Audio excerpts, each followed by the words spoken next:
Anaheim 1 is in the record books, and the 2026 Monster Energy AMA Supercross Series is underway at long last, and boy did Anaheim 1 deliver.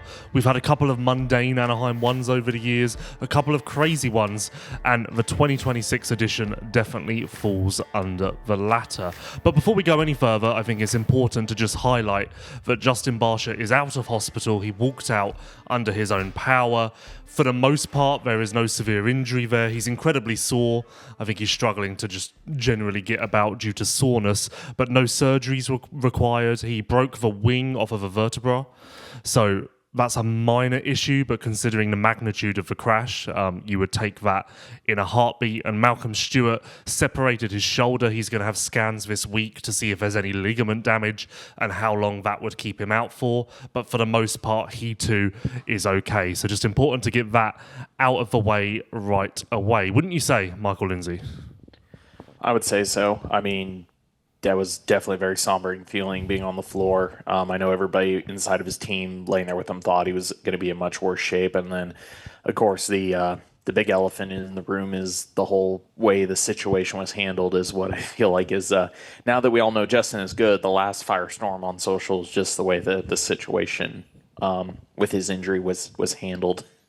Yeah, I'm trying to get a comment on that because I think it's important to at least give people the opportunity to say something if they perhaps want to, especially in the case where they're being flamed on social media, which may rightly or wrongly, either way you deserve a chance to have your say. So we'll see if anything comes of that, but we'll get into that maybe a little bit later on. Eli Tomac was your winner in the 450SX class. Surprising, yes, but not surprising, also yes. But let me start with this.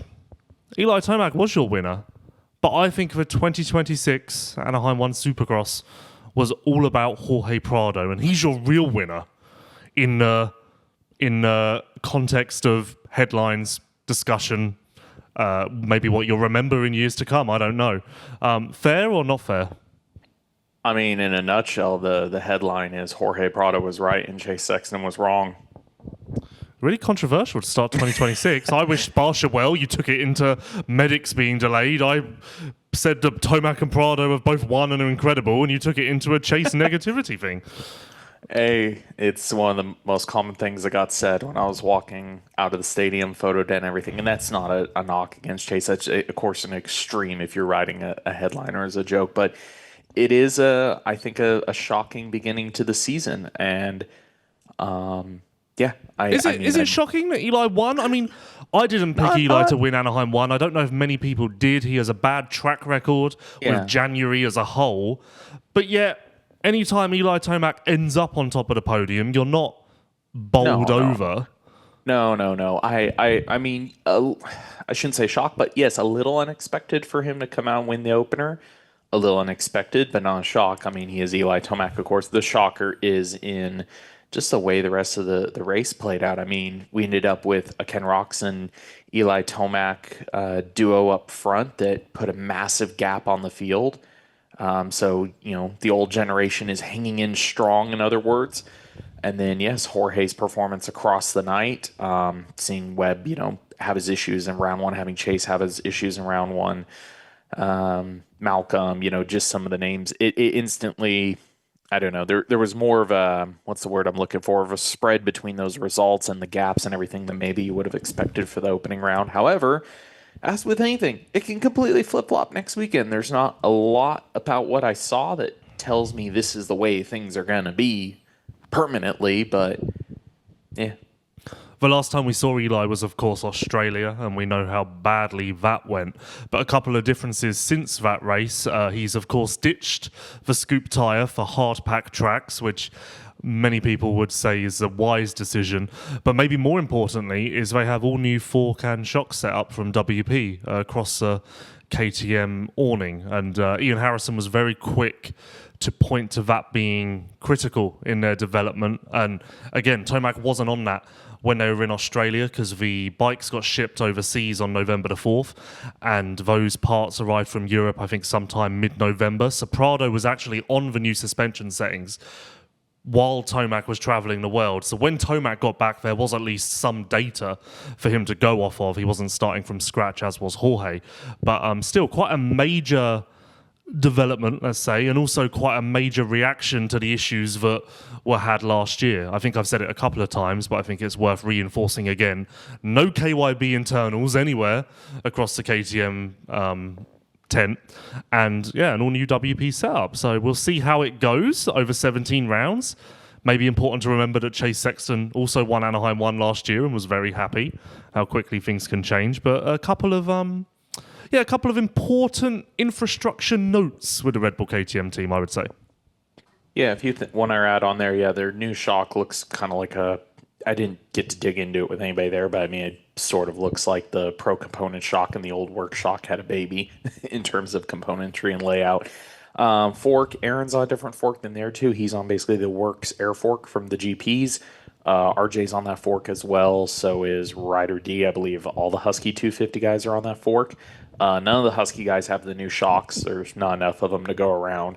And then, yes, Eli and Jorge, I believe, are on the same style spring fork now, or close to, although it didn't look like the fork I saw Eli had at the team intro day. I got to double check my photos and stuff, but a little bit of a mix there. All in all, though, I mean, how Jorge looked, how he performed, you said he is kind of the story, so maybe we lead a little bit there. Yes, the performance is amazing. The starts were great. Was the overall pace, do you feel like, indicative of where he finished? Or when you look at everybody else being maybe better starts, Chase not having issues, Cooper, basically what I'm getting at is, did Jorge perform at a level where you now look at him consistently as a podium guy, or was that a little bit of a flash in the pan and the next couple weekends, I'm not saying will be bad, but it will be hard to live up to that opening round podium? Well, there's about 20 million things to unpack there. But I think, first of all, it's important to highlight that he was shocked that he was on the podium at A1. So that doesn't mean that he was expecting podiums at this point in the season. And therefore, if he goes back to being a top 8 rider, that isn't a disaster. That's maybe more in line with the modest expectations that he set himself.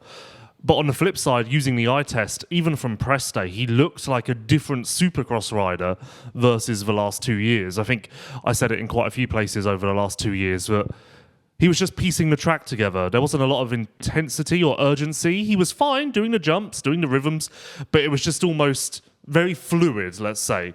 Whereas this time he was pushing through rhythms. He looked like he'd transformed into an American Supercross rider, if you want to use that term. So I'm not surprised that there was a significant uptick in the results from that perspective. However, then you end up down a path where you have to compare to last year, and there's a whole Kawasaki saga and the KTM saga. And I think what I'll say just to kick this thing off is this. It's true that the KTM is seemingly better suited to Prado than the Kawasaki, and it's potentially going to be true that the Kawasaki is better suited to Chase than the KTM. They can both win in this situation. Both riders can win and both manufacturers can win as well. I think that now, especially after what we've seen at Anaheim 1, it's important to get away from the it's either one or the other mentality. For instance, yes, KTM had 2 riders on the podium. They won Anaheim 1. It was an undoubted success. You could also say that Kawasaki had the fastest qualifier for the first time since 24, and therefore there was a significant improvement there as well. Both programs are early on benefiting, you could say, from off-season changes. I think it's important to just not judge Chase off a Prado, or judge Prado off a Kawasaki, or judge Chase off a KTM. Let's just untangle that web a little bit, because I think that it was all fun and games in the off-season to maybe dissect the way that had all played out, but now we're into racing. It's quite clear that those are separate entities and need to be judged as such. One little nugget I will toss in here is when I was over at the KTM truck, I asked about engine specs, considering Eli is known for liking a lot of power. I think I heard him telling somebody at one point that he has gone to a throttle cam that allows him to basically twist it longer to give him even more modulation of the power they've given him. Prado has on what I would call on paper, on a dyno, the weakest engine of him, Plessinger, and Tomac currently. Yeah, but it's Supercross. It's all about how it makes power. but it is the least out. It's all about how it makes power, but it is the least output of the three, which I found interesting after all the just engine talk, power talk, needing lots of power. That technically his makes the least of the three. Yeah, but that's irrelevant because that was never the discussion in Supercross. Like, if that's that fact at Parlour, yeah, that's quite interesting. But I think as of now, it's irrelevant. And also, actually, to add to my little spiel, got to remember as well, last year with the Kawasaki situation, Prado had, I think he said, 12 days in total across the off-season on the bike on Supercross. So is it not common sense that this would go better when he's had a full off-season for the first time, you could argue? I don't know how you want to judge his pre-2024 off-season, but he had a full off-season, had no issues, no hiccups. It's then almost guaranteed that the result is going to be better. And I think we lightly touched on it in the latter stages of the off-season, that on the Kawasaki, he was 9 to 12 with limited prep, a new bike, still earlier in his Supercross development. So there was almost no way it could go worse than that. I think that some of the negativity around Prado was maybe clouded by the outdoors, which, again, is a separate situation. And a separate situation, which might I add, after Supercross, I almost have no questions about. Like, if Prado's that much better at Anaheim 1, yeah, we're good for Fox Raceway. Like, yeah. I don't really need to see much more to tell me that Prado's going to be Prado come outdoors. But yeah, I think that's the end of my little address to the nation, if you want to call it that. I have one question about some numbers here. Is it shocking to you at all how much this is just one number you're pulling best lap time? How much quicker Eli and Kenny were on pace in the main, considering, it's a little different when you get down to like a Webb and a Chase that broke into the high 106s, but Eli and Ken were mid to low 105s. And I will say, two riders that, of course, have raced this off season and looked very well sorted racing. I mean, I would say beyond, Jorge's a whole different level than we saw, but take Hunter, take Jacob, take Webb, take Chase, take Aaron, a lot of these guys behind him that all, kind of looked, I want to say rusty, but just not quite all there last night. Good riders, but not quite putting it all together to the way that Eli and Ken were. See, you don't want to talk about Jorge anymore? You're all over the shop. We started talking about Eli. Yeah. You wanted to talk about Jorge. Yeah. Then we moved on to Jorge, and now you want to go back to Eli. You're a co-host, for Christ's sake.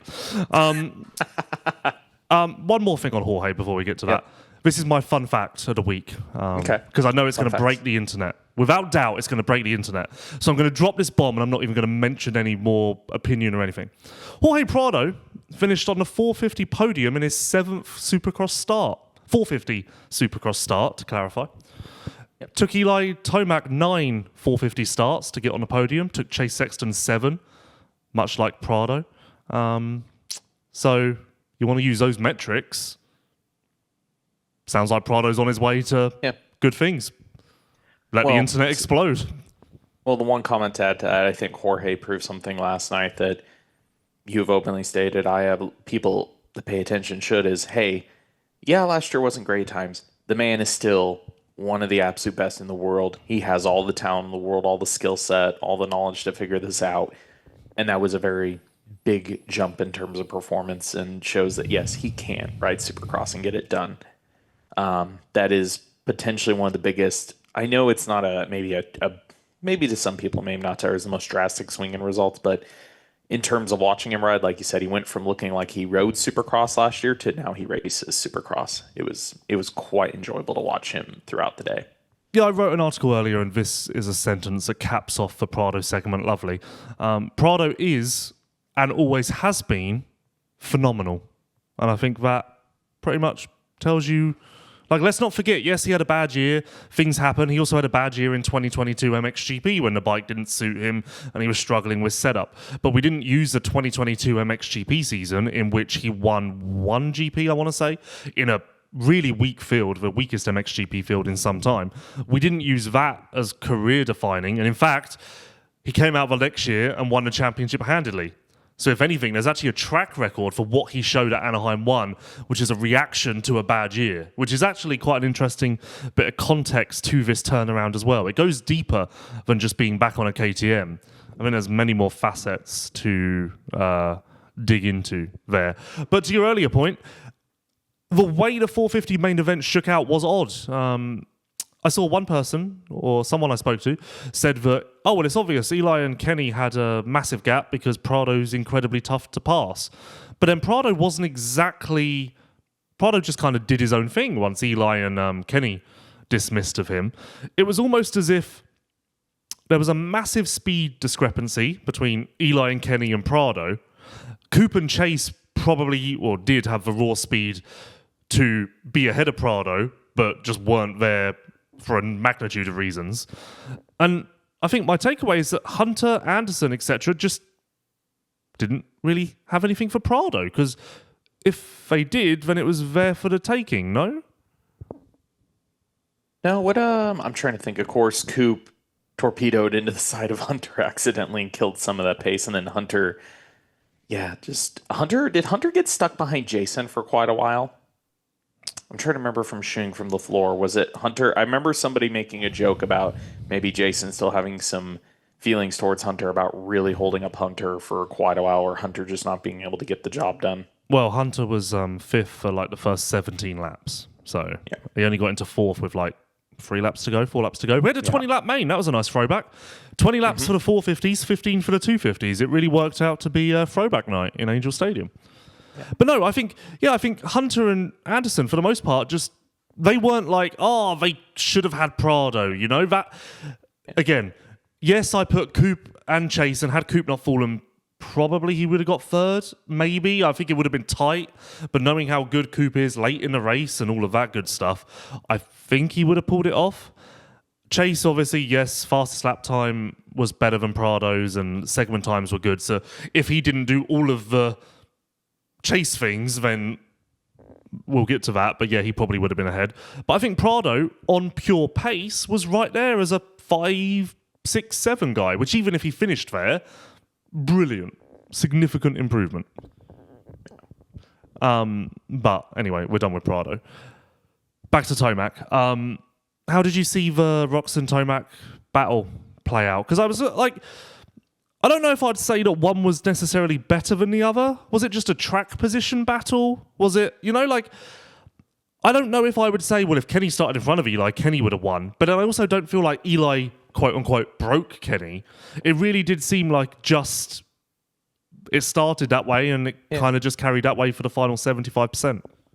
Just felt like maybe classic, you would say cat and mouse. I mean, there was some small deviations lap to lap, but it just felt like they really pushed each other's pace. I mean, part of building that gap. And then I didn't feel like one of either had a leg up on the other. Ultimately, Kenny got a little bit closer with 2 or 3 laps to go. A little bit of lap traffic held up Eli and closed down the gap where, going into about 2 to 3 laps ago, there was kind of there might be something here if Kenny can make a run on him. But I never really felt at one point that one had it much up on the other. It's easy to say, without knowing that if Eli was truly the guy in lead is ever really 100% putting it out there. You never really know that. But there's a gut feeling part of me that says if the starting positions were swapped, it would have been potentially Kenny's for the win. I thought they both rode excellent. I don't have a lot to deviate that stands out between them. I'd love to get this from Eli, and I don't think we ever will. I mean, I know we never will because we know how Eli keeps things close to his chest. But he loved the 2022 Yamaha eventually. January was still a little bit difficult, as it has been for Eli many times. But he ended up loving the 22 Yamaha, and then once they went to the next gen, it was maybe a little bit less to his liking. I feel like, just using the eye test, vibe check, whatever other dumb metric you want to use, I feel like he is happier with the bike he has now than the most recent Yamaha he had. I would like to know how it shapes up versus the first Yamaha he had. No, I agree with you. I heard a few different, again, back to everything around that tent in general coming into this weekend. Everybody seems so relaxed, so happy. I heard a funny one from somebody within Eli's camp told the team, we don't know what Chase was so bothered about. This bike is really, really good. But he seems very settled and happy. That's the classic rider switching teams game. I feel like I might have heard someone in Chase's camp say that about Coop when they got to KTM. Like, it's just, that's the way it goes. You've heard it. Yeah. I've heard that 1,000,001 times over riders changing teams. I don't know what they were complaining about. My new shiny toy is amazing. It's much better than you. Call Chase right now. He'll probably say that exact thing about Prado on Kawasaki. Or Eli. He'll go, yeah, I don't know what Eli was complaining about 6 years ago on Kawasaki. This is great. So, yeah, you can play that game any which way. I think you're always going to get that. Does this change anything for you, championship-wise?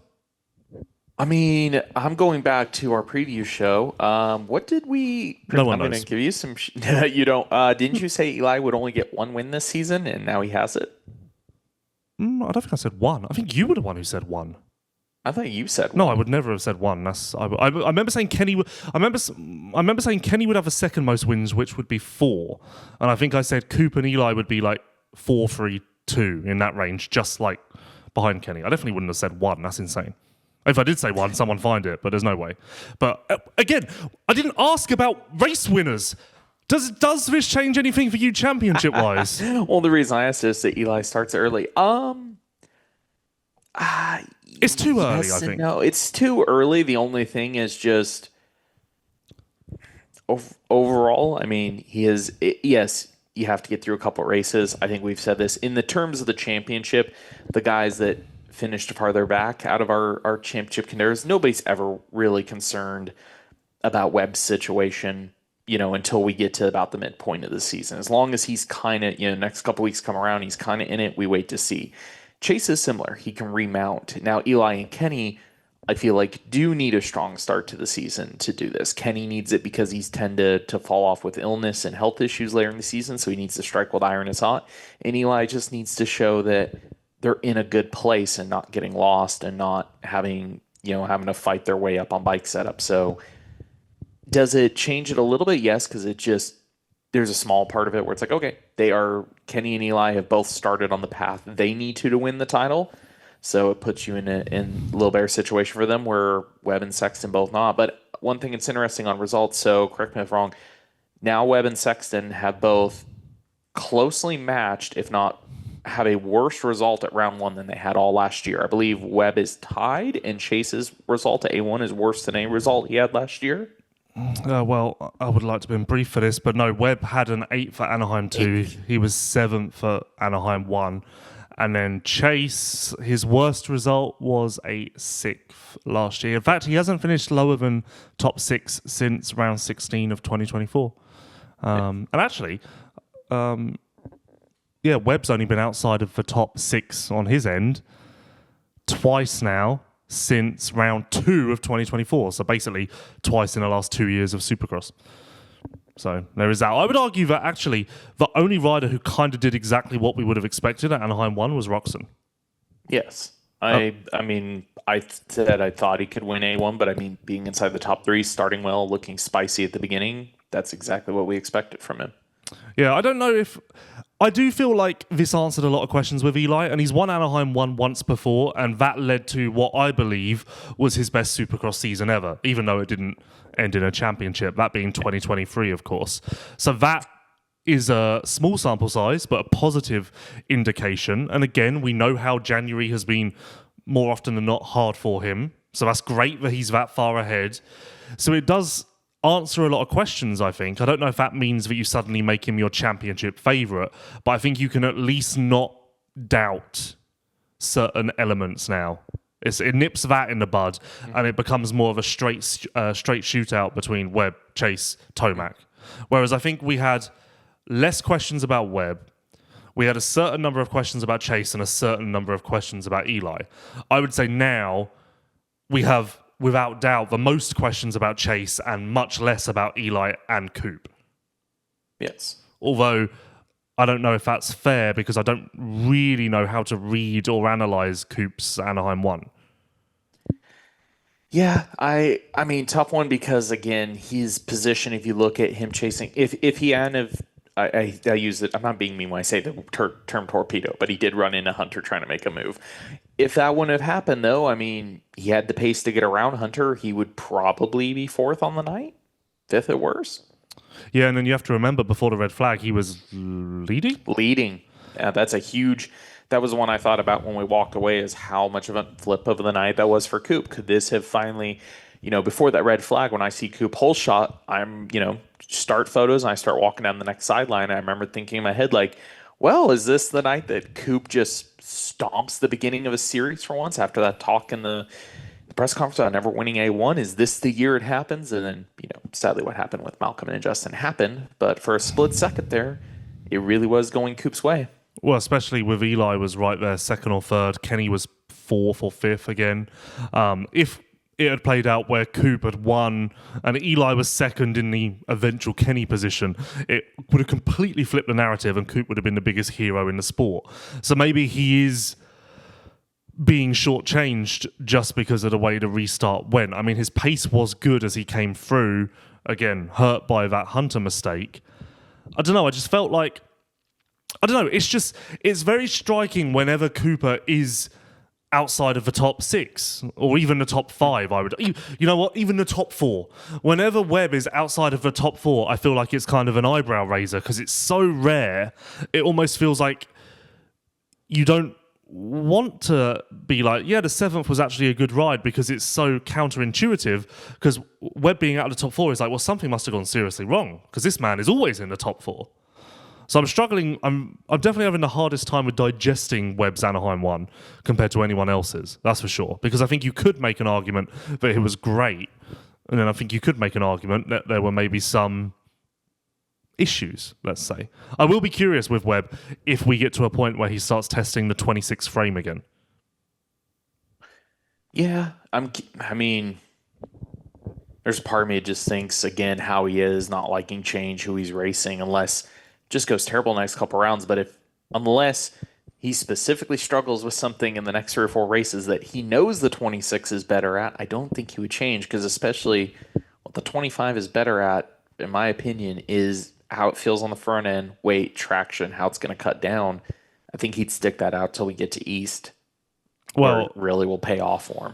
I think this was maybe PR speak, but on press day I did say to him, like, is that it then? 25 frame for the entire Supercross season? It's not going to be looked at? And he was like, no, I could be on a 26 next week in San Diego. I think that was a little bit of a PR speak just to like keep the Yamaha customers happy, perhaps. But also, I was still surprised, and I still do kind of believe it. Also because I think Coop, for all of his mental fortitude, I think he is a little bit notorious for, when he's outside of his window of comfort, he does search quite frantically. And I think that's kind of what happened this offseason with a 26 frame. But when he's in that window, which he was with a 25, he just doesn't change a thing. It seems like it's very on or off as far as a light switch of what his program is. Yeah. I feel like we need to talk about Tomac some more. But to be honest, Tomac won handedly. And I feel like questions have been answered.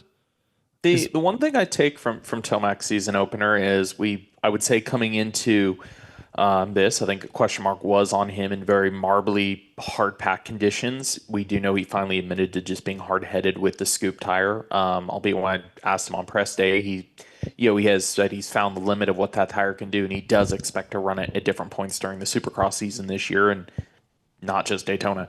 I was a little concerned on the opening rounds because he had so much issues with the KTM being a completely different bike in a really, really heavy hardpack situation. I don't know, A1 gives me a feeling of, okay, we solved that. It was super windy all day. They mixed a lot of like road-based gravel into the dirt to get some of the moisture out of it. That thing was hard-packed in places. It was slick. It was a good test for Eli to start the season, so that's one thought I took away from it is, okay, big off-season weakness we saw, at least based off this one sample, checkmarked, fixed.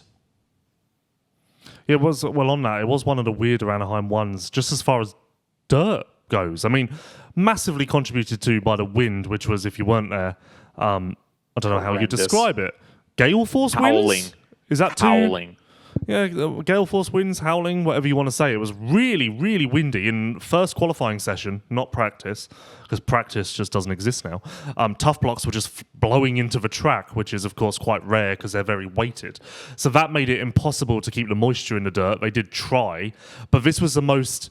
It almost looked like new Anaheim dirt, worse Anaheim dirt, because it just shared no resemblance, I thought, to years gone by. It was really quite striking to see the difference. No, I agree again that I don't know. I didn't get to ask anybody at Dirt Works what the reason was for the base, like gravel style material. I don't know if that's the base material that they seal it with and it got mixed in because of the moisture, or if they purposely did it to try to eliminate some of the moisture. But I mean, I noticed on track walking, especially walking afterwards, it's what I would just call marbly, just small gravel everywhere. Not enough you would, not the kind you hit and you feel it twitch, just the kind you would slide off because it's so plentiful and there's so much of it. I think it was just a recipe, not a recipe for disaster, but a perfect storm, let's say, because the dirt was so wet when they trucked it in, and then the wind dried it out so tremendously, it was almost an impossible balancing act. Because I think they were a bit hesitant with watering it earlier in the week, let's say, because it was so wet coming in, and then that wet very quickly turned to dry, and at that point it was too far gone because it hadn't been massaged, let's say, in the lead up. I was going to say what you said about early in the week, because I went Thursday for Roland. They built the majority of that track on Thursday. Most of that dirt came in because they had to wait to let things dry out. But then they built it in a windstorm, so they couldn't get it. They couldn't get it wet again. Dirt Works did wait it out. They didn't build super early in the week just to make sure the weather. We weren't going to get rain. Number one, number two, let that material dry out a little bit. But they built a lot of that track on Thursday. Do you feel like this was successful for Hunter? That's another one that I struggle with because Coop and Chase are off the podium. I feel like if you tell me before any Supercross, Coop and Chase are off the podium, I'm probably betting money that, well, Hunter's definitely taking one of those spots. So maybe a missed opportunity, but then it was a fourth. It's not the end of the world by any means. It wasn't bad, but again, watching him get hung up by Jason, I was going through some photos I had of him like struggling in the whoops a little bit, just keeping the bike on top, and a few things like Hunter just didn't look super sorted. Not bad, not great. So again, one that I'm kind of really got a question mark after this race. Want to see another sampling because yes, I agree with you. Look, Jorge got a start that helped a lot. I do think the conditions we rode, I was also going to note, I think helped Jorge. From what I've seen in off season, Jorge likes to rear steer on Supercross a lot, so I don't think when you have ruts in bowl corners that helps him a lot more.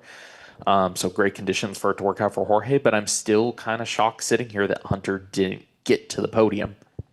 Yeah, I think that's fair. I mean, the camp would tell you great points to start the season and whatever, but I do think it highlights the fact that there is work to do in Supercross for Hunter, and I think that just reinforces some of the claims that it's too early to be a title contender.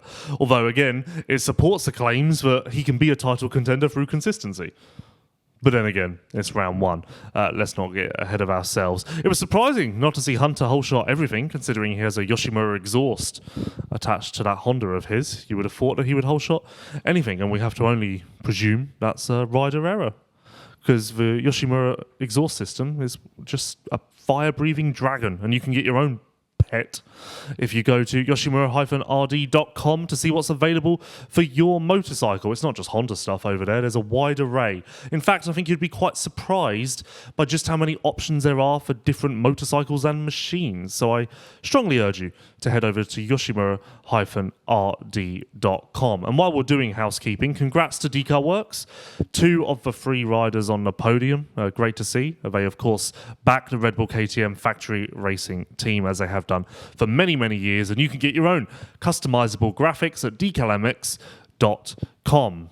I mean, I should also congratulate sponsor Motorex for 2 bikes on the podium and Fox for 2 riders on the podium. But we'll get to that a bit later because we can't just stack sponsors. But let's just say it was a very successful night for all involved on the Vital MX post-race show. Speaking, one last thing on the podium, if I guess the term of how weird this season could start out, if we go to San Diego and none of the 3 riders we're talking about right now are on the podium at the next round, would you be shocked? Yes, because I feel very confident that Eli will be back there. But that's it. Like, I was thinking about this earlier. In some order, I think Eli, Coop, and Chase are your podium in San Diego. Because I do believe we've seen it in the past where contenders have a haphazard Anaheim 1, but then very quickly correct course at round 2. But equally, I think Eli will maintain. So, chalk me up for an Eli podium in San Diego at the very least. But also, I do expect rebounds from Coop and Chase. And before we get to Chase, All reliable. You won't talk about him. You probably don't even know he finished there. But Justin Cooper, top 6 on a night where I have zilch to say about him because I honestly didn't notice a single point that stood out. So my only point is I know he got asked in the press conference about going back to skimming whoops, and we were jumping the whoops pretty early again. What press conference? Oh, was you it mean in the pre-race. He got asked about that, and he was one of the first guys I saw go back to jumping the whoops out. I'm sad to say that's my standout takeaway from Justin Cooper, because he said old reliable. Honestly, when I look around those positions, him and Anderson one position apart, but I sure remember and saw a lot more of Jason Anderson. Well, equally, I was surprised that Hunter started jumping the whoops so early. I feel like he started lap 1 in the main. That really surprised me quite a lot. And equally, I feel like Coop kept skimming slightly longer than some of the others, maybe? I don't know. Webb stick to skimming quite a bit longer than most of the guys around him. Yeah, I just feel like Hunter's fairly proficient in the whoops. So I was surprised to see him abandon ship so early. And speaking of ships, Chase Sexton, fastest qualifier. I forget where he got in the heat, but crashed on the bridge. And then bad start. Washed the front. I believe he went off a track 4 times, is what I was told, but that's not an exact metric. Let's say around 4 times. 8th place on the night. What's your reaction?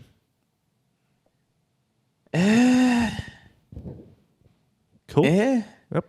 I mean, more like the KTM chase than the Honda chase. We had a good qualifying session.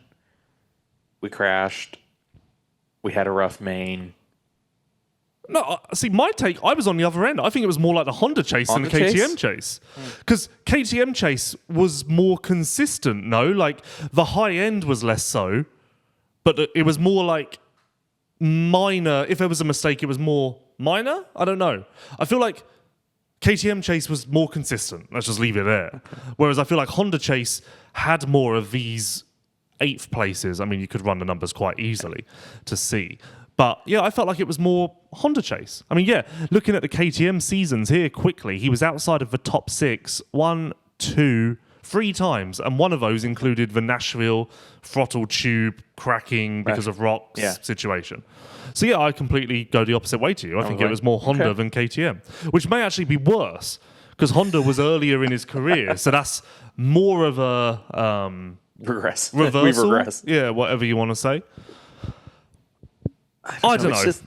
It's tough because, I mean, Cowie had a rough night with Garrett being a rookie technically to the 450 Supercross class full time. I don't know. Just, like I said, you come out of it and I'm not saying this is a fact, but the initial gut reaction is, look, Jorge and Eli went to KTM. It's going great. Chase went to Cowie, and we've started the season in a kind of a weird spot. Okay, but I will say I spoke to him after the race, didn't do an interview. He was debriefing with Kawasaki for a very, very, very long time, which isn't uncommon. Kawasaki is one of the heavier debriefing teams in the pits, let's say. They love a debrief. So I went by there twice, he was still debriefing, and then finally I spoke to him. I would say relatively good spirits. I think aware of what he needs to do, but I think the fundamental improvement over the KTM era was he seemed very certain that we'll figure this out by San Diego, or just maybe a belief in the team and the program that we got some work to do, but it is what it is. It's fine. We're going to get there. Whereas I felt like at least towards the end of KTM, there wasn't a feeling that we were going to get there. So I think a lot of people are just saying that because I think a lot of people probably thought the chase was super emotional and melting down, but at least from my experience there, it wasn't that at all. So make of that what you will. But it was a very messy night. That's the best way to put it. It was reminiscent of Chase Old. I'll stand by it. It was reminiscent of Chase Old more so than Chase New. Although I didn't say this to him, and I'm not going to ask him this, so I'll completely speculate. He was right behind the Barsha Malcolm thing. So the amount of errors of going off the track and stuff, which were they're mental errors, aren't they? You're just not focused, I think, when you do stuff like that. I just remembered Hunter went off the track twice in the main. Cool. Yeah, almost got run over one of the times. Thanks for that. You're welcome. I do wonder if being behind the Malcolm and Barsha situation Like, maybe I think that does rattle you to a degree, doesn't it? Or like maybe it unsettles you. I don't know. Again, I would never ask that because I think it's unfair to maybe put that on riders because it's a thing you don't want to think about. It affects any of them. Like I said, went to the Specialized A1 ride day, and that was the main topic for quite a few guys. Jen Hunter, we're talking about Levi, we're talking about any of them, just how none of them even want to watch the replay of it. Yeah, and well, it definitely does not sit well with the guys they're all close with. And Barsha said he's not even going to watch the replay of it in his Instagram video. So, yeah, I mean, okay, my takeaway, I believe San Diego will be a rebound. Whether that's win, podium, whatever, I don't know. But I don't think the issues are here to stay. And I think that's the most plain take ever, because we, of course, know they're not, because Chase isn't just going to become an 8th place rider. If anything, I'm more puzzled by Coop's night, just because there was some very uncharacteristic Coop things, whereas they were all characteristic Chase things. So easier to maybe digest. Whereas when have you ever seen Coop run it in on someone like Hunter and then just fall down? Like, that's weird to me to see Coop do that. The only thing I could have thought with Coops is just because of the red flag. I mean, definitely, like I said, not Coop or Webb-S, but after the red flag, I just thought maybe he thinks he should be there and he tried to just rush things, to put it bluntly. I don't know. I'm still at a mix with both of them just because, I don't know, with Chase it can go I mean, we've witnessed before, it could go good, it could go bad after this, so that's the concern part where, yes, Webb's is confusing because it looked like it was going well, and then very uncharacteristic Cooper mistake. How do you, I mean, it's early, so this is almost an unfair question, but sample size, first year on KTM, remember he was never the fastest qualifier, and that was a big talking point because Chase Sexton is automatically the fastest qualifier. Yeah. Well, he's already had one pole position with Kawasaki. So does that inspire more confidence because you're like, well, that's the best Chase is in there, you know? Or versus the KTM thing where maybe there were more podiums and he won round 2, he was on a podium at round 1, but it was like, yeah, this doesn't seem like Chase, you know? Which situation is more favourable? I think if you're Chase, you take the pole position because you're like, yep, that's me. I can be me.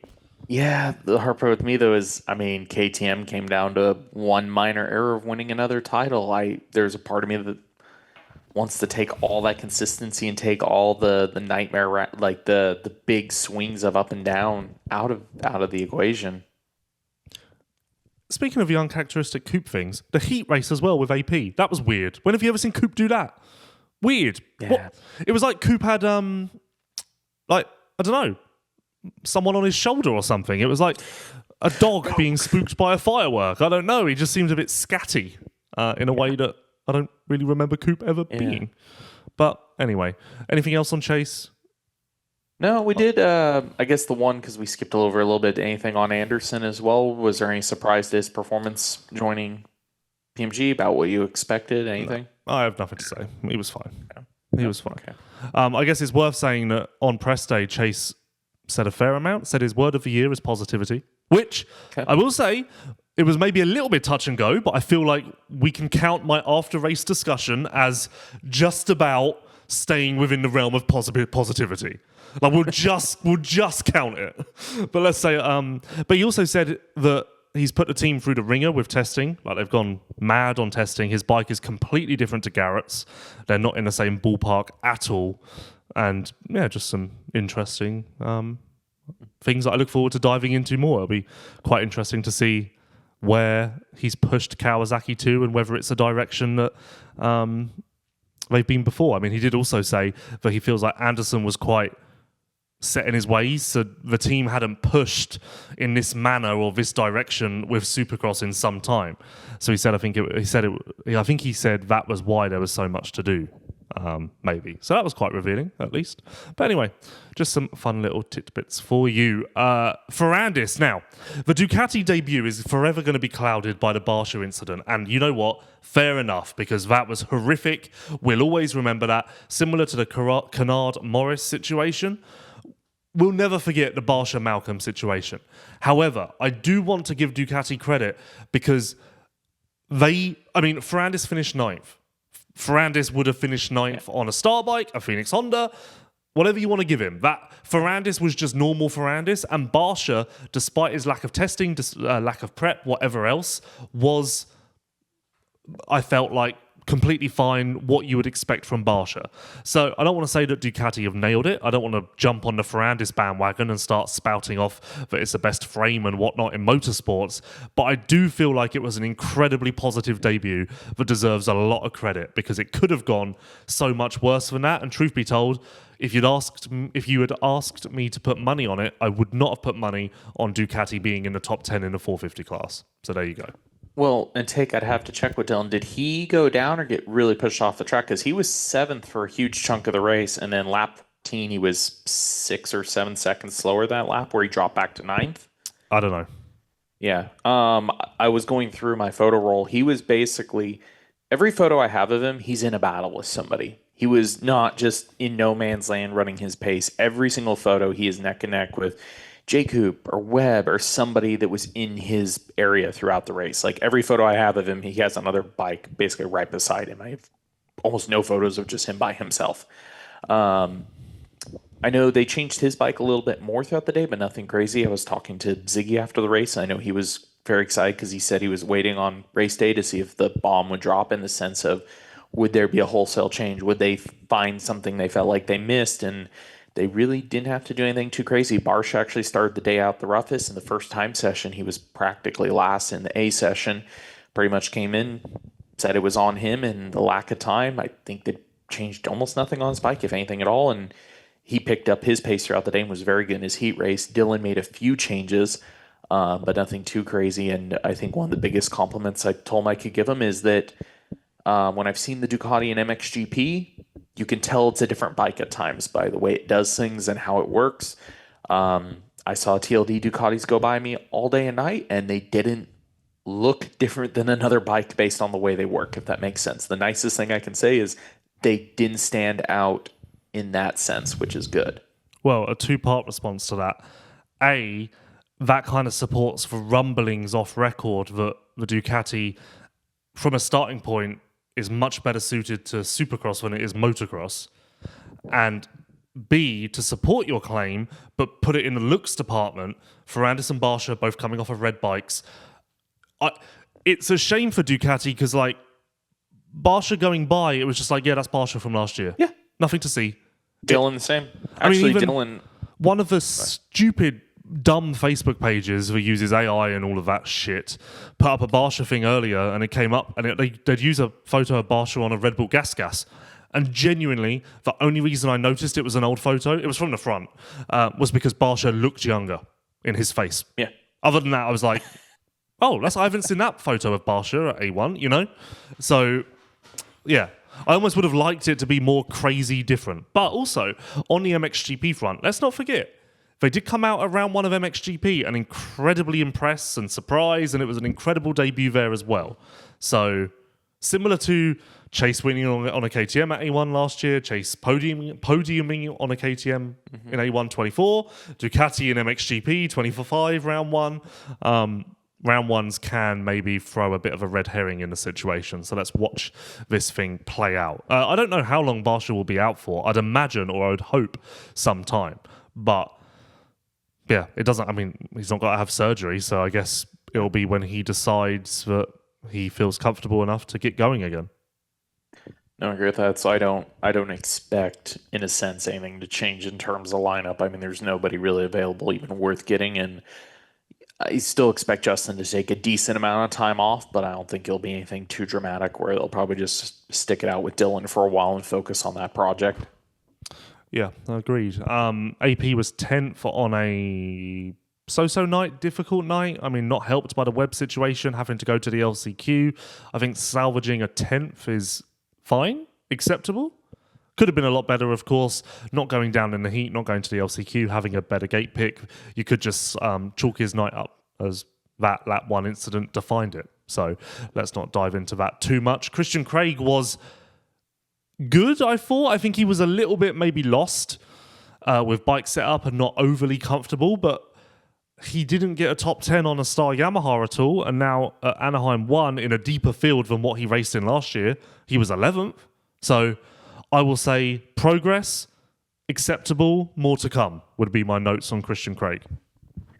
I thought it was a good start. I mean, I suspected going into the first round that, even though the World Supercross rounds were good, this is still a different situation. I kind of expected Joey to be, I mean, they were close, they're 11th and 13th, but I still would have, if you would have asked me, I would have said Joey would have been the best of the 3 quad lock guys at the opening round. So I think 11th opening round and beating both his teammates is a really, really good start of the season for Christian. Yes, I'm sure he would have loved a top 10, but when I look at who's ahead of him and everybody's prep time and resources, I'm like, yeah, 11th is a good result for Christian. I don't know if I could really expect him wish for more at the opening round.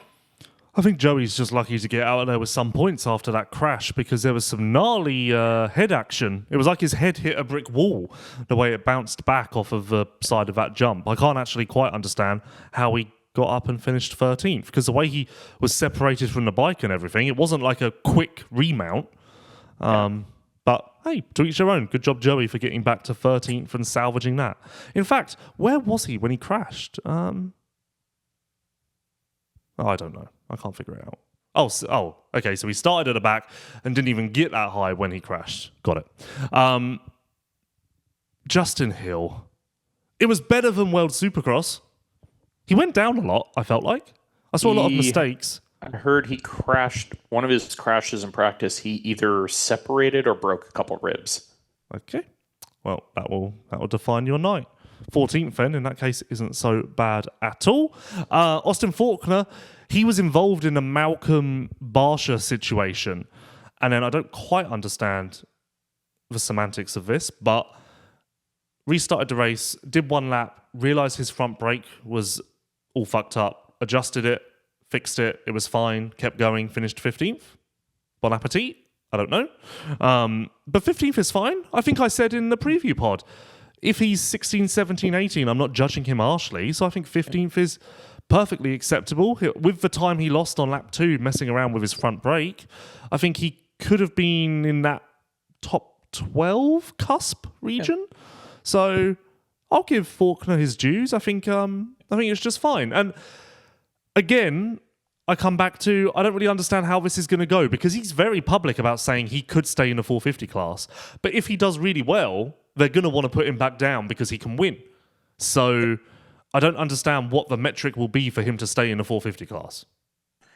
I kind of lean back to the metrics got to be Jordan's return time if Jordan isn't quite able to make it. Wouldn't you think that is...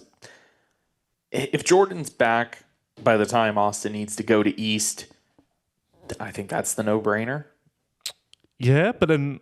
Okay, yeah, and maybe this is obvious, but Faulkner hasn't made a single reference to that. I know. So, I guess he wouldn't because you would focus on yourself. You wouldn't admit that your career is defined by another rider.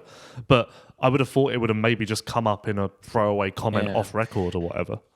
It's a really tough one, too, because even if it lines up perfectly for the week, I mean, if you're putting all your time into focus into the 450 and you didn't already have a big amount of time on the 250 from this offseason, like, let's say the cutoff is the week that you need to go back to the 250 is Jordan's first week back. That's also kind of tough to just switch back to the 250, ride 2 or 3 days, and then, I guess it depends what you expect of him on a 250. There's an argument where it could derail his 250 season. Is it worth coming into 250 underprepared? But if 450 is showing some level of continuous progress, ride the wave of the continuous progress.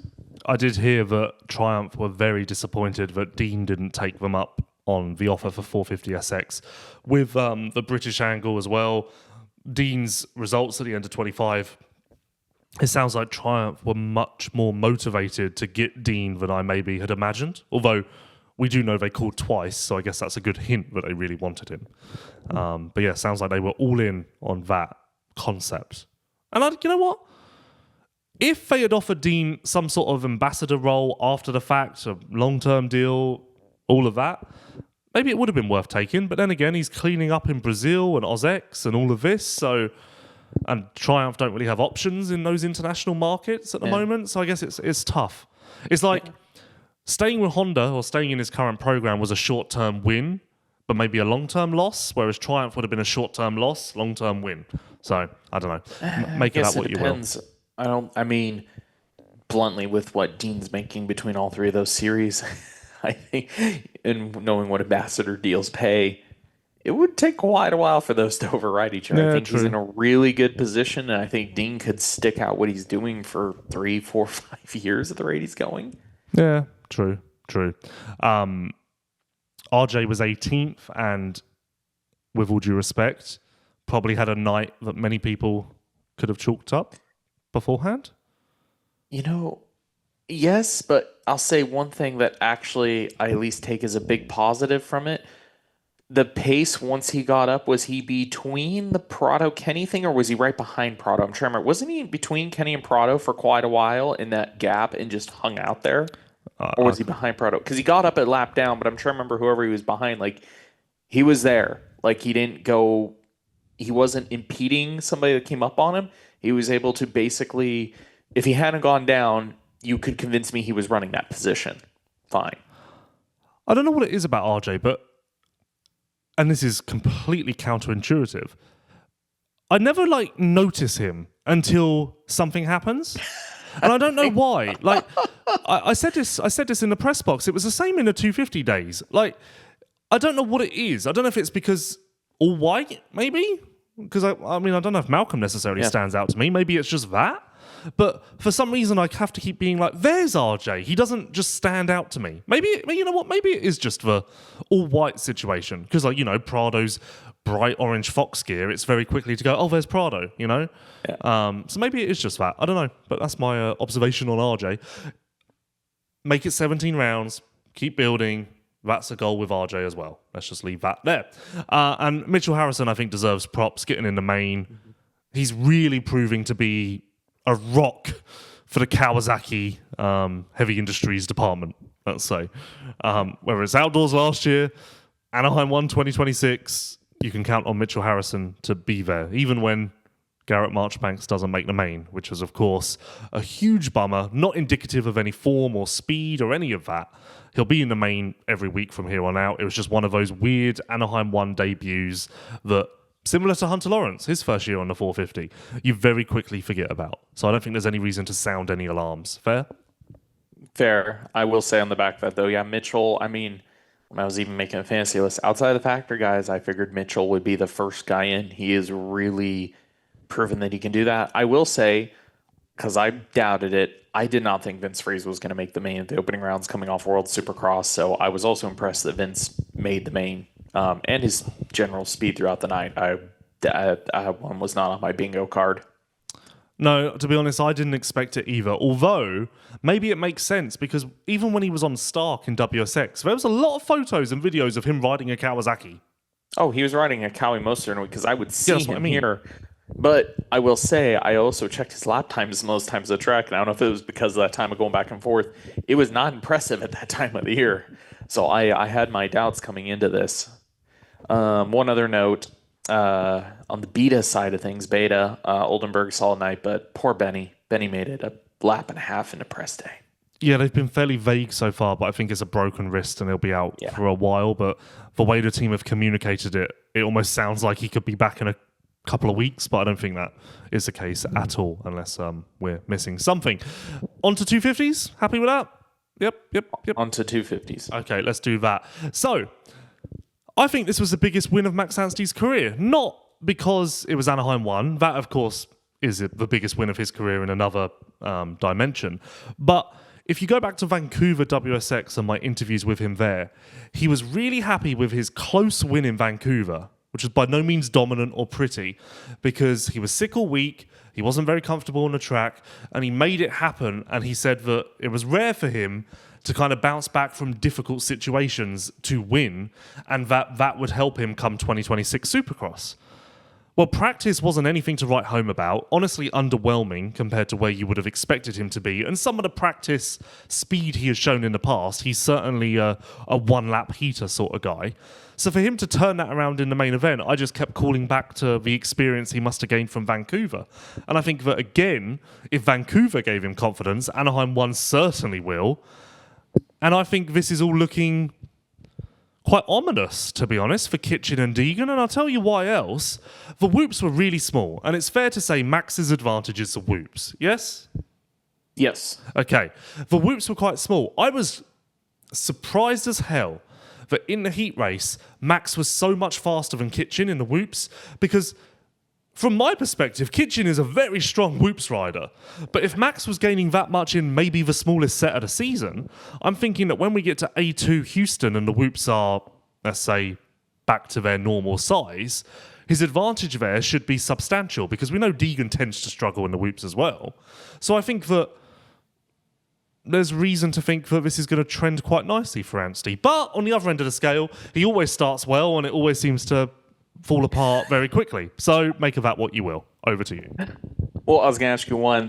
Speaking of that Vancouver conversation, wasn't that the one where you were giving him crap about being so excited that he won on an easy night, or on night, because you said it was World Supercross? No, that was I was just confused because he was stoked and he like narrowly won, and I was like, "What? That was bad, wasn't it? Like you made so many mistakes and you were so close to losing." But yeah, I do genuinely believe, and he didn't tell me this. I did message him this, but he just ignored it. I do genuinely believe that experience helped him win Anaheim 1. I think he was once it went to race time, the most complete rider of the night by far across all metrics, I would say. The standout for me other than that with his result for the night is just the confirmation that the title will most likely come down. It's, him, Kitchen, and Degan with chance with an outside in. And that's about it. Ryder D did have a fantastic night. Don't get me wrong. We'll probably talk about him in a minute, but yeah, Max has started this off right. How much does I know coming into this? I mean, we do not hand the title to Degan, but he's by far the favorite. Was the performance impressive enough for Max? If you had a percentage pie laid in front of you, is it changing how you feel about the season and the title? Well, I think it's just a reminder that Degan is human. And I think that in itself does something to the way you view it, because I think all of us, fans, industry alike, are guilty pre-season of just thinking Degan can go a perfect season, he's phenomenal, he's amazing, which he is. But these timely reminders that he's human, I think, do loom large. And it's funny, I kept thinking about this as well. I said it on the West preview. 2 stats that have continued but turned out to be very foreshadowing. Degan had never been on the podium at round 1 of Supercross. Max had never been off the podium at round 1 of 250 Supercross. And there you go. It really was a foreshadowing of what was to come. Quite funny the way that worked out. But in qualifying as well, Max's turns were terrible. Very stop, start, stop, start, stop, start. It was like he was turning on a 50p. And he said that he went softer and that helped him be a little bit more fluid through the turns. So that's how he figured that out. But he must have been losing so much time because it was like he was lagging through the turns. But yeah, that was fixed come night show. And again, I don't know if the Max Anstie of the past can almost get over that. I think it would almost hang. We know he's an overthinker. I think it would almost hang in his mind a little bit more so. So there's that. He also had to make the star bike a little bit slower. Because after racing the slower WSX bike, because of fuel and whatnot, I think the first qualifying, the snappiness of the fire-breathing Star Yamaha caught him off guard a little bit. And while we're on the subject, congrats to Yamaha Motor USA for their win in the 250SX West division, and congrats to them on absolutely dominating the entry list for the 250SX West class. I genuinely was confused by how many Yamahas were out there, because it feels like a sea of blue, if you'll pardon the pun. And what, two club, 4 bar X, 3 star, solitaire 2 as well. So and then there's probably a couple of other privateers you're missing. Yeah, like at one point, I've never seen this. At one point in one of the qualifyings, the board was all Yamaha riders, so it was just a solid colour. Never seen that. And I was like, why would you look at that? Never seen that. It's quite weird to see a solid blue tower with just names. That's my takeaway. One of the team members of the Ducati team actually told me that, because they had some executives and some higher-end people at this race from the Eli side. One of them actually asked him in the middle of the race, why is there so many YZ250Fs in the class? It is funny to think, like, if we're ever going to get to a point where it's Ducati in that position, it seems so far off now, but also 10 years ago, Yamaha wasn't the bike to have in that position, and they were kind of falling off a little bit. So it goes to show that anything can happen. Going back to Max and the 250 main event, he really won the race in the whoops, but also, similar to Kitchen, going on, off, triple in the rhythm section out of turn 2. That was so much faster, so nice to watch. One of those Supercross lines that's just like satisfying to see. And actually, you know, Anaheim 1 is typically an easier track, and this was that. But it was nice to see those different options and the fact that there was some ways to show your talent, your skill. And there's a bit of crossover as well between 250s and 450s, because Max said... So after qualifying 1, I know that the dartfish for the 250s showed that after the whoops, going double single inside was quicker than tripling outside, which is why Max moved to that in the second session. Well, in the main event, Max was back to tripling and outside. So I said to him today, I said, oh, why'd you go back to that? I thought it was slower. He said he learned it from watching Tomac on someone in the heat race. And then vice versa, Tomac said he picked up the triple out of turn 2 from watching Max in the main event. So kumbaya. I also enjoy that. I think that's really cool when there's some cross-reference between like riders picking stuff up from watching the other race before them. I think that's really interesting when you can piece those things together. It just makes for a more complete picture. But the pass that Max made on Hymas was sick. Like tripling, I mean, close to the bales, but tripling through the inside before the Supercross triple. Maybe it was just from where I'm sat, but the optics of that, it just looked really, really nice. Made possible by the new triangle. I guess you'd call that an isosceles. I don't know. The isosceles tough blocks, which are everywhere except for the corners in 2026. Yeah. How many times did you, I can count at least 5 that I saw somebody land on one, and I'm definitely thinking, yep, they're an improvement, because I watched Degan land on one and just glance off the edge of it. I watched Parker Ross do it on press day. I can't remember, some privateer in 450. They definitely, I don't know, gut reaction, very positive on those. Or initial reaction, I should say. Yeah, and I will agree with you. I felt like there were a lot more tough block clipping incidents than we would typically see. And I wonder if it's because the riders feel more confident flirting with the edges now.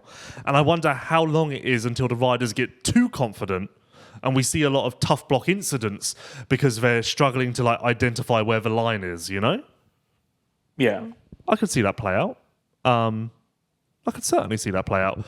Chance Hymas was second. His first dry Supercross podium. His first race since High Point, which was June of last year, so some time. He said in multiple places that he thought his career was over, so this was an emotional return to racing and to success. Did he over-exceed your expectations with this, or was that about it? Or I don't know. No, because, I mean, look at what he's done the last 2 years, joking, like, he's had so little prep coming into the Supercross season. I mean, last year he rode, a whopping 3 days and lined up. I think across his whole pro career, this is by far the most complete off-season he's had.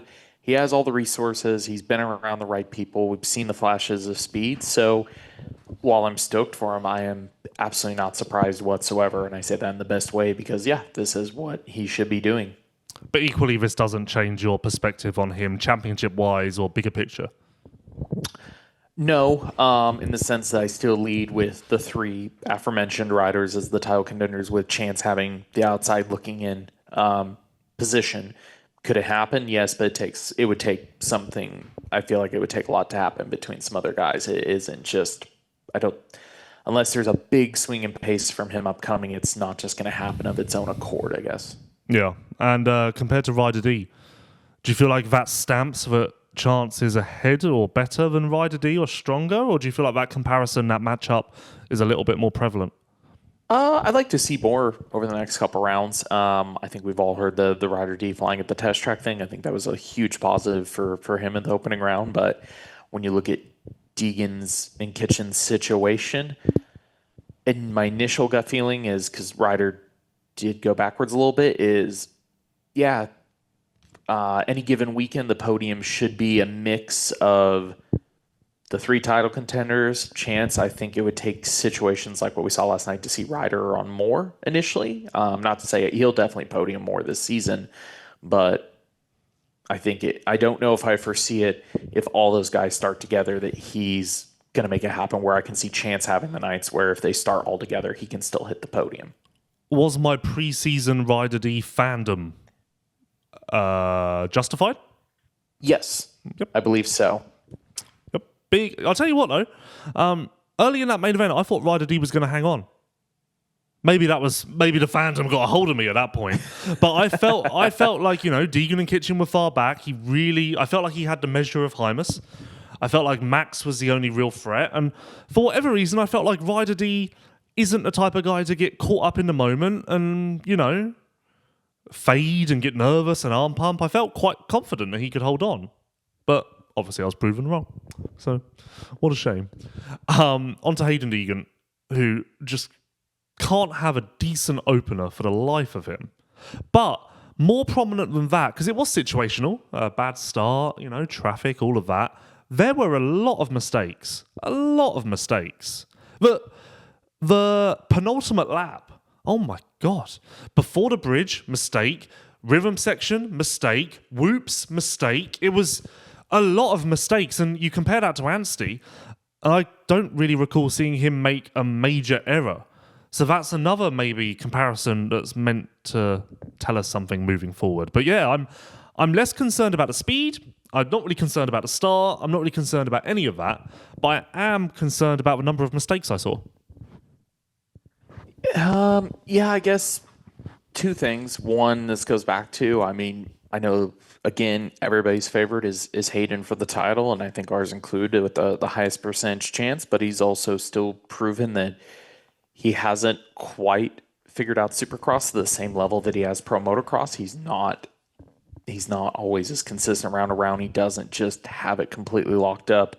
And maybe that little bit, yes, he's had a good amount of time on the 250, but coming from the 450, coming down, the expectations, maybe just overall rushing everything in the sense of I should be up there winning. I should be the fastest guy. I should be this. And just, maybe not quite staying in the moment and, checking off those little things, not making the mistakes, as simple as that. Well, I guess we disregard that because I said that to him specifically after the race, if he was ready or if he now realises that the 450 time cost him. And he said absolutely not. He's ready, no concerns. So I guess we have to go along with that line of thinking if the man himself says so. But what that performance in general, again, I think, some people might call us crazy for saying this before, but yeah, he hasn't quite proven in Supercross that he is the dominant factor that he is in Pro Motocross. I think we were both aware of that coming into this, but seeing the sloppiness of the opening round, does it change I know he's still the favorite, but does it slightly open the window more for you, for Max, for Levi to do this? Like, okay, yes, he's still potentially that guy in Supercross and is going to leave the window open for these guys to mount a challenge. Degan's going to have his days where he's the best guy doing stuff that's unbelievable, and Kitchen and Anstie can't get anywhere near him. I'm confident of that. The way to win the title if you're not Degan is, like Max, to capitalize on nights like this, where Degan, for whatever reason, just seems to be a bit messy. And I'm sure that's... If I'm Kitchen, I'm not so concerned with my finish, but I'm more concerned with the fact that I didn't capitalize on a big night to get an immediate buffer over Degan. And you know what? To that point, eerily similar to the way that Tampa round one of East played out last year, because Max won there and was joined by McAdoo and Bennick on the podium. Two guys who weren't, for the most part, considered title contenders. Like, we've almost had a carbon copy of how last year's East Championship started, which is quite funny in itself as well. And also, actually, on that point, this was Anstie's 40th 250 Supercross start. This was Degan's 30th. So just to put that comparison out there. Obviously, Max did have some 450 races, 17 of them in his career. So in total, it's his 57th Supercross, but 250 Supercross only, 10 start difference between Degan and Anstie. So make of that what you will as well. Sorry, go on. I was going to say, speaking one last thing, Levi, what was it, down in the first corner, and then I saw him today, and he said he had one other issue when he got up with his bike temporarily first. Oh, I don't know about his bike, but I thought I saw him crash again or get stuck on a tough block in the first turn. Yes, I think that was it. He had some other issue, but number one time qualifier. The rest of his performance tonight, coming from dead last. I know he said he was really sick this whole last week. better than you expected, about what you expected for Levi, underperformed? When taking all that into account? It's funny, you could tell he was feeling it because after the second qualifying session, on his way to the podium, he did a massive stoppie. Very impressive, actually, how long he held it for. But it's quite rare to see a rider openly sort of showboat their confidence in that manner after qualifying, So I was like, fuck, this guy's feeling it. He's in a good spot. But no, it was just about what Kitchen is. Like Kitchen, we know how good Kitchen is. Kitchen's incredibly fast in Supercross. He can win on any given night. I think the issue with Kitchen is very often it's first or second or lower end of the top 6. I think we need more of those third, fourth places, And again, I have no issues with what Kitchen did, how he performed, how he rode. The only thing that gnaws at me is the fact that he didn't capitalise on a bad night for Degan. And I don't know how many of those nights Degan will have. In the same breath, if you're Degan, you're looking at this and going, okay, I lost points to Max, but maybe the guy I fear more than Max was behind me on my worst night. So happy days, there's nothing to be worried about. Yeah, I think that is probably the way both riders are looking at it. But I have no doubt that Kitchen will be in this, win multiple races. He's a title contender through and through. We know how good Kitchen is. It doesn't need to be stated. It really doesn't. We skipped over Moserman, but nice of him to get a top 5 after going through the LCQ. He said that he was really surprised, I guess you'd say, by the triple that Anstie and Kitchen were doing. And in fact, I asked Degan.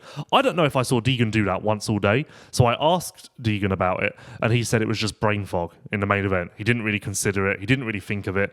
And yeah, brain fog, which also maybe looms large in this title thing as well, because that points to maybe his Supercross legs, again, not being under him as well as outdoors. Because I feel like if he was fully on the ball in Supercross in the manner he is outdoors, he would have not only spotted that, but done it and probably made more progress because of it, because that was where Anstie made his passes. Yeah. So I think that's also telling. But hey, what do I know? Volan was good all day. In fact, congrats to Club MX on the whole. I felt like they were maybe more effective than their 7th and 8th place finishes tell us. But the floor is yours to apologise to me. For what? Yoda. 8th. Oh, yeah, that's good. That's good. Except I said in the preview 6 to 9, and you were quite aggressive towards me. I said 9 to 12, so yes, he did over. Yeah, we're not talking about what you said, though. We're talking about how aggressive you were towards me with my prediction. So the floor is yours once again. At one point, you were talking about top 5 at one point. And he's 8th place with a partially torn ACL. So I'd say my prediction of 1 top 5 may not happen because of a knee, but I would say it was quite a fair prediction considering he did this in what sounds like a fairly disastrous set of circumstances. I don't know. On one hand, Blair's trying to tell us that it's not torn and it's just tweaked and it's not a big deal. So I don't know. So I didn't talk to Blair. I went onto the club tent and went, so he's torn his ACL. No, he's not torn his ACL. Oh, I thought he'd torn his ACL. No, it's just like, it's a bit of a tear in it. I'm like, well, that's a torn ACL. Like, I'm not, like, that's a torn ACL to me. I don't care about the measurement. That's a torn ACL. So I'm running. We're not talking about a ACL. blown ACL. It's not complete. Tear just means there's some level of tear to it. It's still, I'm calling it a torn ACL. Yeah. No, I know what I'm saying. I'm agreeing with you. Torn ACL means it could even be this much. Torn is torn. So I think that was a phenomenal debut for Hunter. And also, buckle up for this explanation because I don't even understand it. So he signed a 2-year extension before Anaheim 1. Except it's not a 2-year extension because it only goes to the end of 2027. Yeah, I had to double ask because on that who that knew verbiage makes no sense. That his original club deal was Supercross only? Who knew that? Oh no, I knew that. That. Well, now with the extension, it's Supercross only and 6 outdoors. Yeah. Why is it not the full outdoors? No one knows. Very confusing. I would have hated to be that agent. Can you imagine the ins and outs? And also, hey, 2-year extension. If I'm a team, I'm like, okay, so Hunter's off the market until the end of 28. No, 27. So let's get the message out there because Hunter could end up being screwed by the messaging on this one. I guess Supercross only deal. I mean, it was Supercross and SMX, so it's a 1-year extension. That's what it is. Yeah. If you want to really get cute with it, it's a 1.5-year extension. If you really want to get cute. But 2-year extension, bit aggressive. But good for Hunter. And it's indicative of how well he's been riding at Star, of course, because they realise they're onto a good thing. How well he's been riding at Star? Club. Club. You're welcome. Well, I would have quite happily let that run. I think people could have figured it out for themselves. Over to you again. You're probably going to want to talk about Avery Long. No, I mean, yes. Is this another fucking falling? Oh, is this another falling out that you've had? No, Jesus Christ. Last year we were all over Avery Long every single episode. Yes, I'm stoked for him. He produced his first top 10 in less starts than Yoder, less starts than Mumford, less starts than who else in this group? I was doing that the other day. His 5th Supercross, he got a top 10. Pretty much got his first top 10 quicker than Turner, than Ross, a couple of the guys in this conversation that are kind of around his neck of the woods. So yes, I'm extremely stoked for him. Okay, over to you again, because you're now happy to talk about Mumford again. Off you go. I don't have... I'm the one shooting photos. You're the ones paying attention more to the races. Okay, great. Thanks for tuning into the review pod. This is your team, your people. These are your people. And I think both of them had great nights. Avery, excellent start in the main, was able to hang in there a little longer than I thought he would. I think it was Kitchen and Volan both came through to get him.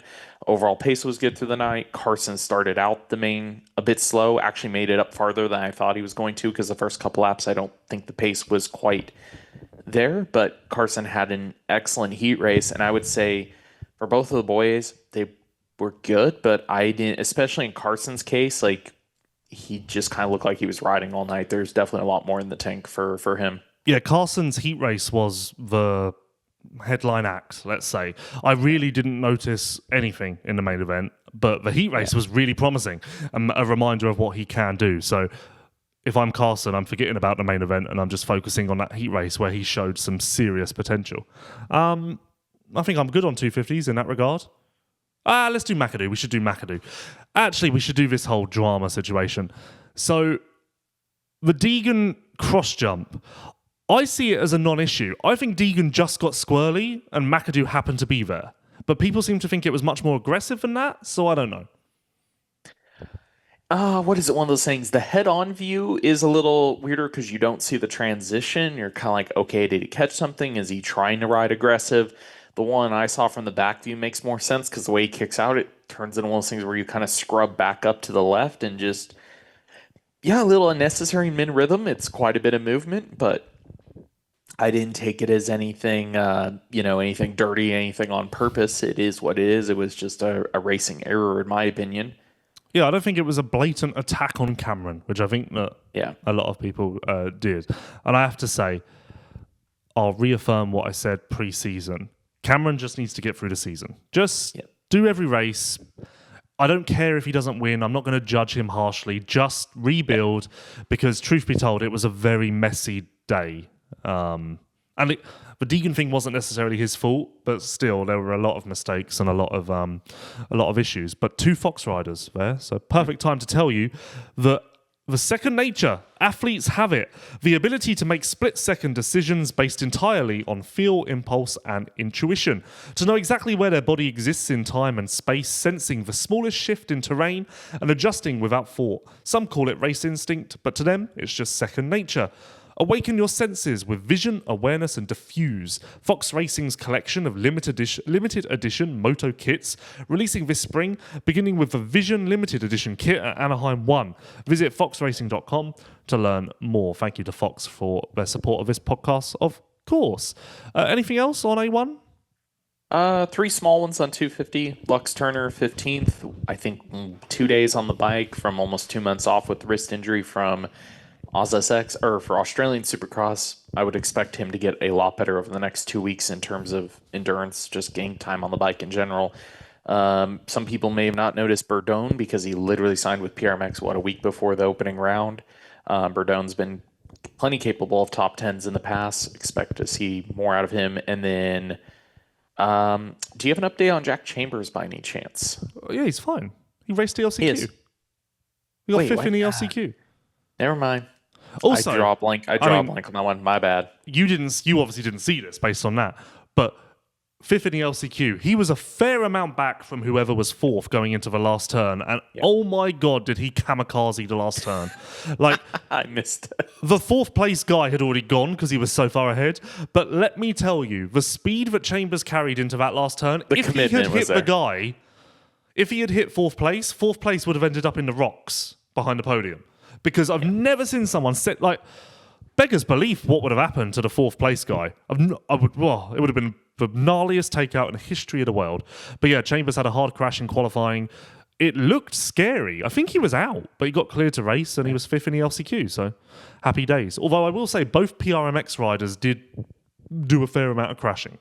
So that perhaps needs to be tightened up. And speaking of tightened up, I didn't tell you about Motorex, did I? So I'll do that now. Of course, Red Bull KTM Factory Racing using Motorex. They had 2 riders on the podium. Rockstar Energy, Husqvarna Factory Racing, rider Di Francesco on the podium, also using Motorex. Motorex, known for high-quality engine oils, also has an entire line of clean care and lube products to keep your bike running strong and looking great. Maintenance made easy with race-proven Motorex clean care and lube products.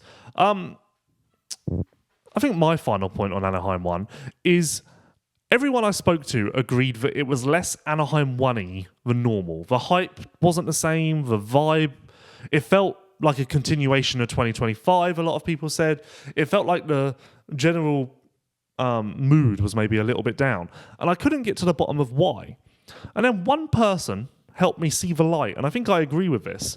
It's rare to not have a championship contender at round 1. Yes, championship contenders have gotten hurt at round 1, but to start the season without one is fairly rare. So I think that just not having Jet there maybe gave the illusion that we were already mid-season, you know? I think that's my new theory on why some people were a little bit down on Anaheim 1. I could see that. I also know just with the way WSX this year with more big names spread out throughout the season and it taking effort. You know, it's not just that riders or teams. Multiple of the teams I had talked to at the higher scale, the paddock, all had in some shape or form been participating late into the year in something. So a lot of them just with the typical adage of it did not feel like there was enough off season and a lot of big team rider changes. So everybody just kind of grinding. I just had a lot of people that told me they were shocked that it was already A1 week. They didn't feel, they were pulling and getting their credentials on, told me they just didn't feel like it should be time for it yet. Yeah. And I heard a few team people say, well, it's because SMX, but I don't think it is. I think it's because of WSX, as you say. Normally, you have Paris and you kind of look forward to Paris. Paris comes and then you wait for A1. But this time, I think we had 2 weeks, maybe, max without racing. And then normally you would be very excited to see Tomac on a KTM, but we've seen that so much. We've all listened to interviews. We've all know a lot about how that switch is going. So I think that there was just maybe less intrigue based on us all knowing too much. I would agree with that because I was almost, I hate to say it, disappointed when you see Eli roll out on track on the KTM, Anderson on the Suzuki in the first sessions, when you see these big team changes and you're like, yeah, I'm already used to it. Chase on the Kawasaki. I remember thinking I'll watch him go around, even though we didn't see... Actually, I guess, Chase is the only one without him racing that I kind of watched for a minute and go, oh, that looks new. That's nice. Yeah, Eli, a lot of them had already lost their luster due to the amount of activities this offseason, where that would have been, even with Jet getting hurt, some of those team changes without the offseason races might have brought a little more hype to the opening round. Yeah, even you go lower level, like Christian. This could have been his first race on a Honda, but Christian on a Honda is far gone at this point. It would be weirder seeing him on a Star Yamaha. So, yeah, I don't know. Interesting. But I tell you, the excitement is there now. I am very intrigued as to what's going to happen in San Diego in 7 days' time. I think it's going to be... I don't think that Anaheim 1 really answered anything. If anything, I think it lit a few fuses and it's put even more pressure on San Diego. So I think that's going to carry even more anticipation than Anaheim 1, which is exciting to think. Of course, we'll be back to discuss that in 7 days' time. And in fact, while I'm talking about what we're discussing, if you listen to the post-race interviews, you were likely disappointed because they weren't interviews as such. Feld Entertainment tried a new press conference scrum hybrid, let's call it, that they do in a lot of sports. And truth be told, it did work to a degree. But I need to know from you whether you enjoyed that format and you enjoy the fact that the podium finishes are guaranteed, or you would rather trade that for one-on-one interviews, which maybe will include no podium finishers, but maybe you just enjoy them more because they're more casual and I don't know what the other word I was looking for is, but yeah, give us your feedback, because it seems like it's going to be a decision going forward whether to do this scrum situation or just for traditional one-on-one interviews. And ideally, we'd be able to do both, but that doesn't seem to be possible. So let us know what you want to hear. Anyway, thank you for listening. Thank you for your support of Vital MX. Thank you to all of our partners, and we will see you real soon.